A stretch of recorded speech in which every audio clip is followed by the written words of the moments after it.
Hi there, and welcome again to the Explaining History podcast. And I'm looking at the aftermath of Mao's death today. There's a huge amount to be said about this, and there is a kind of an intense debate at the moment, as there has been for the last kind of 20 years at least, about the direction China is taking since the self-appointment of Xi Jinping as China's president for life. China watchers, as kind of academics in that field go, seeming increasingly like the kind of those Kremlinologists of the Cold War, who were interested in the kind of the goings on inside the Kremlin and who's got the upper hand and this, that, and the other, and what power transitions are taking place and who calls the shots. But for my interest is more in the kind of the social history of China, and generally more interested in people than in what leader has decided to make what normally fairly despotic decision. And a great book to look at in order to consider that, and also to consider the ideas that have shaped China and the rest of the world, is Julia Lovell's Maoism: A Global History. And towards the end of the book, she writes a chapter called Mao-ish China, which is an amusing play on words, but belies a key point that after Mao's death, aspects of Maoism were retained and others were junked. And currently, the version of Mao is kind of seen something kind of like a resurgence in under Xi's watch, particularly in the creation of a surveillance state.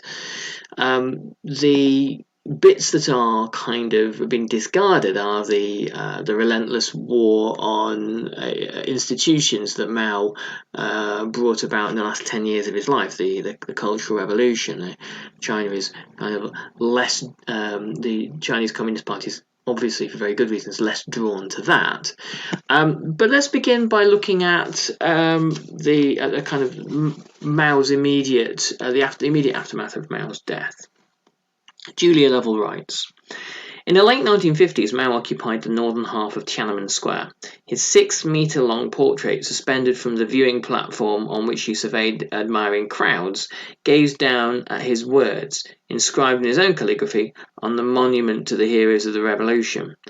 After his death, Mao annexed the rest, the south of the square, when in 1977 his orange embalmed body was set inside a large mausoleum in order, party planners explained, to underline further the political meaning of Tiananmen Square.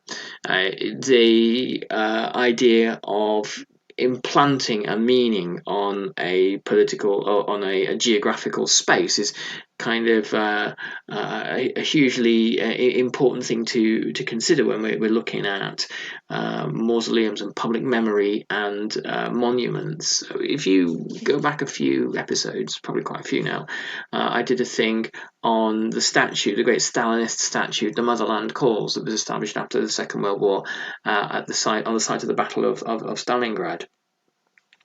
But in other respects, writes Julia Lovell, things were not going Mao's way.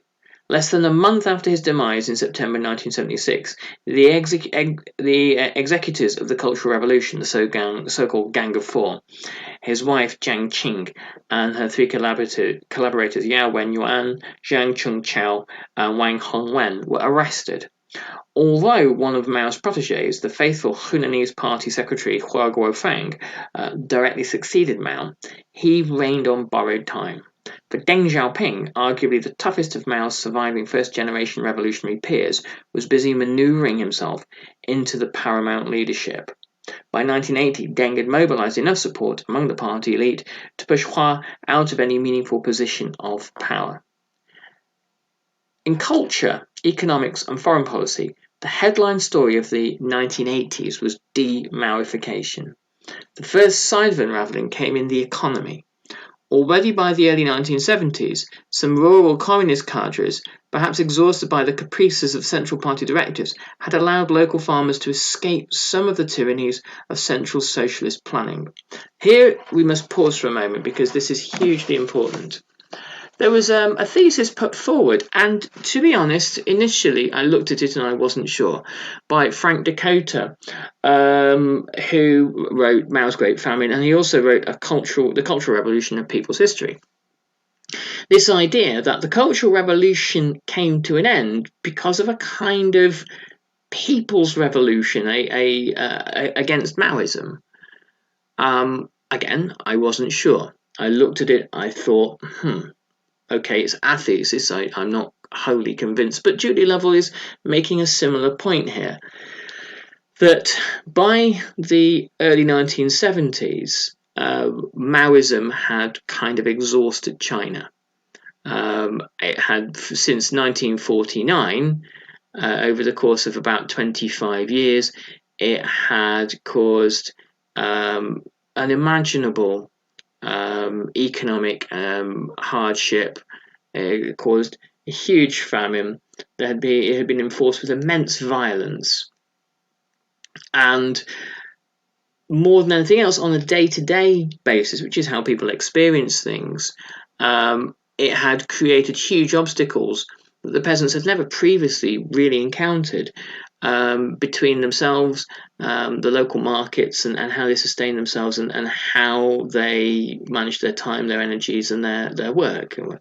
Collectivization and communalization saw peasants during the Great Leap Forward and the subsequent famine dragged from the land and forced to build dams and things like that, worked to death.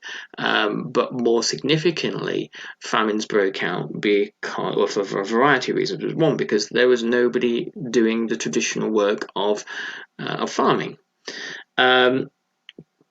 So party cadres, the local bigwigs and enforcers, and often enormously corrupt characters in their own right, the party cadres began to look on Maoism and the edicts of Maoism as a kind of a busted flush, something that could be dispensed with or ignored.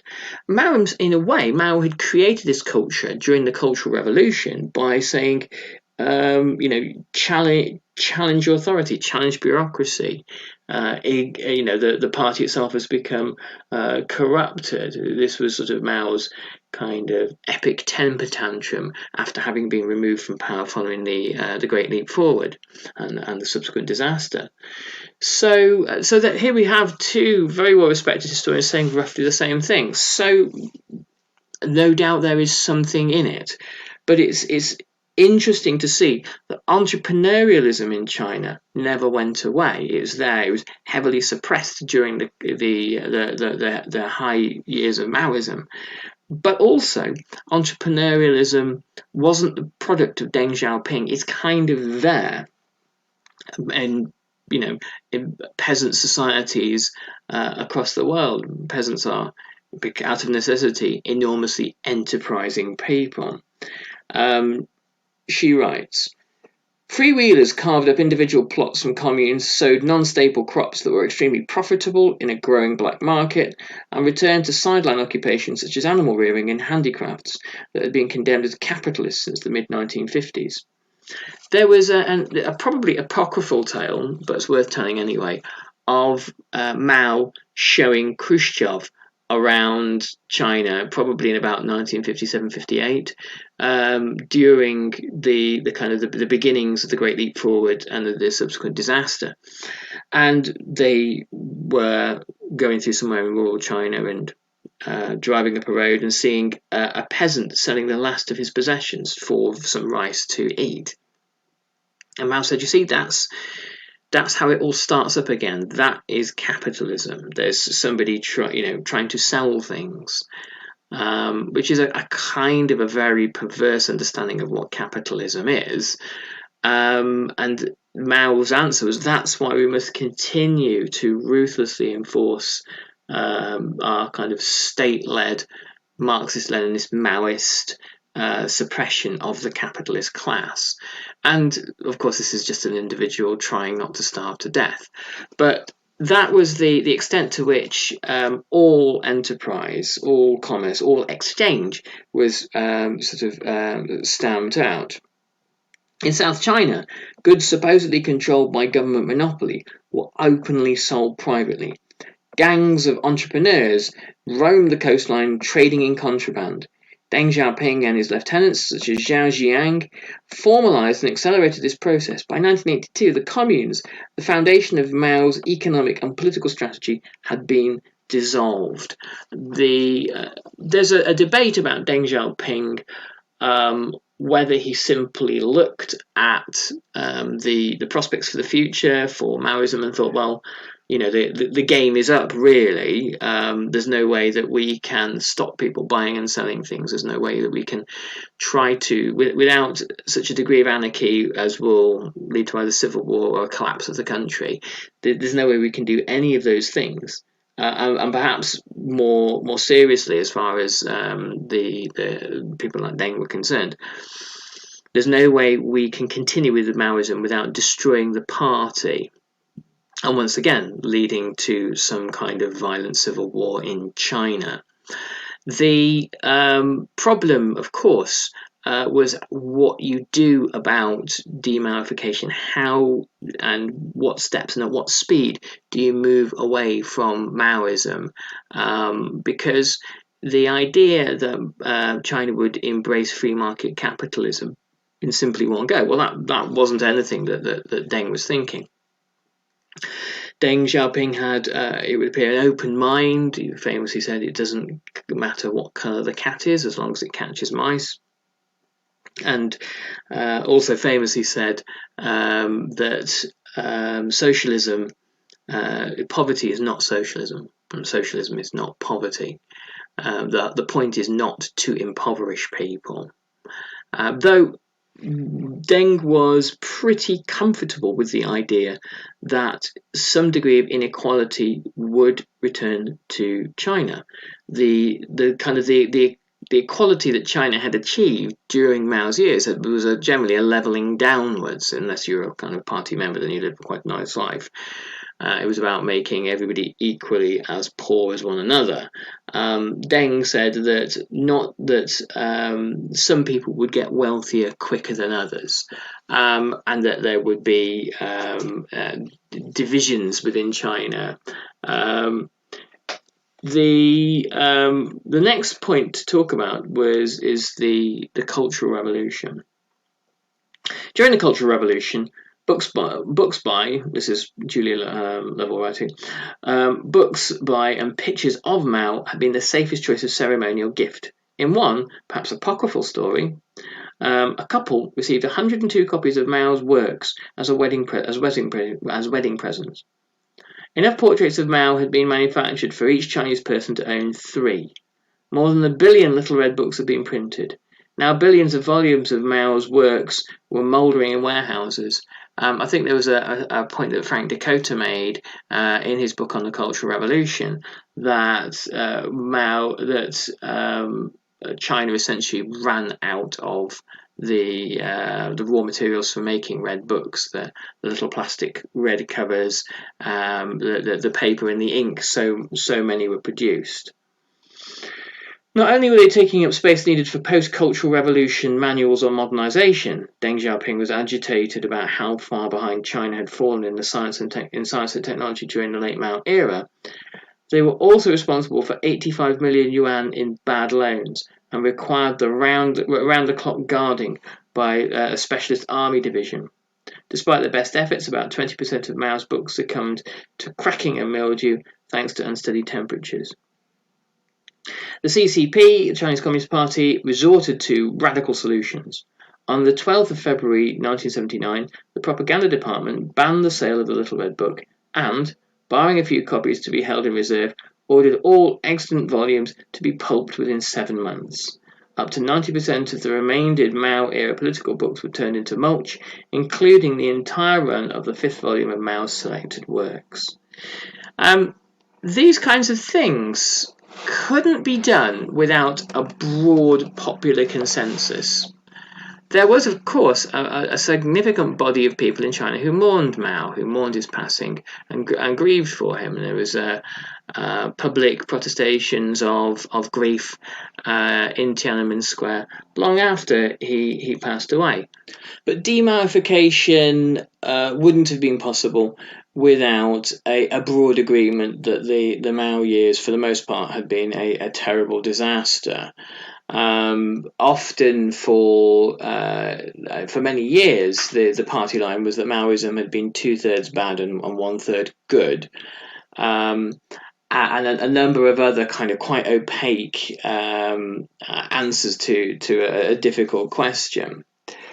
The former propagandists of global Maoism no longer believed in the message they had been trained to communicate, writes Julia Lovell. In 1978, some of the writers and editors of the Foreign Languages Press, which had churned out Peking Review and other works of external propaganda, were sent to study abroad and finally had an opportunity to view for themselves the Western world, which for decades they had been so certain that China was about to liberate. One foreign language press editor and veteran of the cultural revolutions, exhausting political and social upheavals, was shocked by everyday life in small-town Australia. Before I left China, all the propaganda was about how people in capitalist countries were suffering, oppressed, that anything to do with capitalism was bad and anything to do with socialism was good. But when we actually went abroad, we found it was nothing like that. The culture shock was very strong. Everything was so different from China, including at the everyday levels of civilization, of civility. Every morning the parents took their children to school and picked them up at the end of the day. I thought, how lucky these children are. I wept to see it. I'd spent all these years doing external propaganda in China, but I had no idea how people were living abroad. There's a famous story of Deng Xiaoping's visit to America. I believe it was in 1979, where he was feted by Jimmy Carter. He'd previously been invited by Jerry Ford, and this was about his second visit to America. And he was at a White House banquet, and Carter, as a Democrat, attracted various Hollywood liberal types. The chief one at the time being Shirley MacLaine.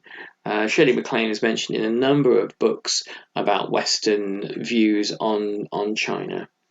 Anyway, Shirley MacLaine made during the Cultural Revolution a famously naive film, which is kind of up there with the writings of Sidney and Beatrice Webb on Stalinism for its sort of lack of ability to see the realities of Maoist life. And she said to Deng Xiaoping, well, I made this film and I met this marvelous guy who was a physics professor in rural China, and he was working in the fields, and he was so happy. He'd been sent to the countryside to really learn about how the peasants lived and to really change his decadent bourgeois ways, and it had really done him a world of good. To which Deng Xiaoping said to Shirley MacLaine through a translator, he was lying to you. And of course he was. The man would have been terrified to say anything else.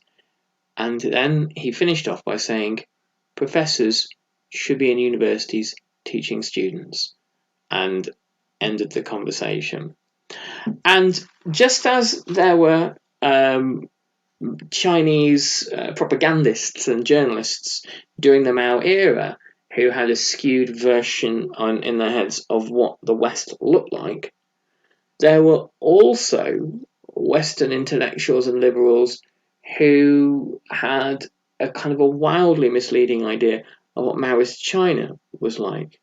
The great British socialist politician Tony Benn, during a cabinet meeting in September 1976, when Britain is contemplating its bleak economic future, stood up and said, that the cabinet should have a moment's silence for Mao Zedong, the greatest man in world history. So you have to really ignore the famine that killed potentially 70 million people, 40 to 70 million people, in order to make those sorts of pronouncements. And by the way, you're talking to somebody who's read and admired Tony Benn for many, many years. But that aside, the ability of Western liberals and sort of centre-left and socialist politicians to draw kind of misleading or skewed interpretations of revolutionary socialist countries is quite a fascinating aspect of 20th century thought. The distribution warehouses and bookshelves, freshly emptied of musty Maoist volumes, were now refilled with texts that depicted the Mao era with horror, despair, and contempt. Now, this is the bit I find really fascinating, that there was such a rapid turnaround in public pronouncements about Maoism.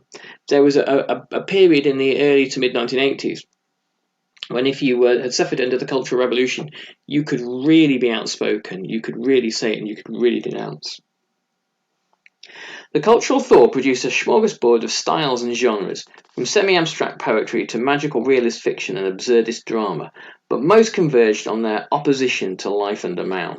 They depicted the crushing of the individual, the inhumanities of the Mao cult, the corruption and life-wasting absurdities of socialism, the excesses of the Cultural Revolution, and the horrors of the Laogai prison camps. By the late 1980s, demaification had entered the fine arts too.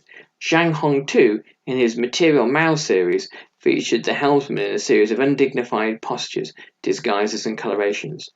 Mao with the tiger stripes, Mao with the false Stalinist moustache, Mao with pigtails, Mao the lecher ogling the statue representing the goddess of democracy. Irreverence, hit the big screen, with the so-called fifth generation of filmmakers demolishing stereotypes about CCP heroes. In 1988, the message reached the small screen also, when the documentary He Shang, Death of the Yellow River, was a wildly popular polemical series attacking the People's Republic of China's backwardness and lack of openness to Western democratic culture. It lampooned Mao worship as the epitome of backward cultishness. So it's hardly a surprise that there is a student uprising the following year. It's hardly a surprise that in 1989 there are pro-democracy protests. In the very year that Soviet communism finally begins to crumble, or finally crumbles, you get the protests in Tiananmen Square, which are bloodily suppressed. The general view amongst reactionaries and conservatives in the Chinese Communist Party was that's what you get when you allow freedom. That's what you get when you let these things get too far. And Deng Xiaoping's position was quite imperiled and threatened as a result of this thaw and the backlash from within the party.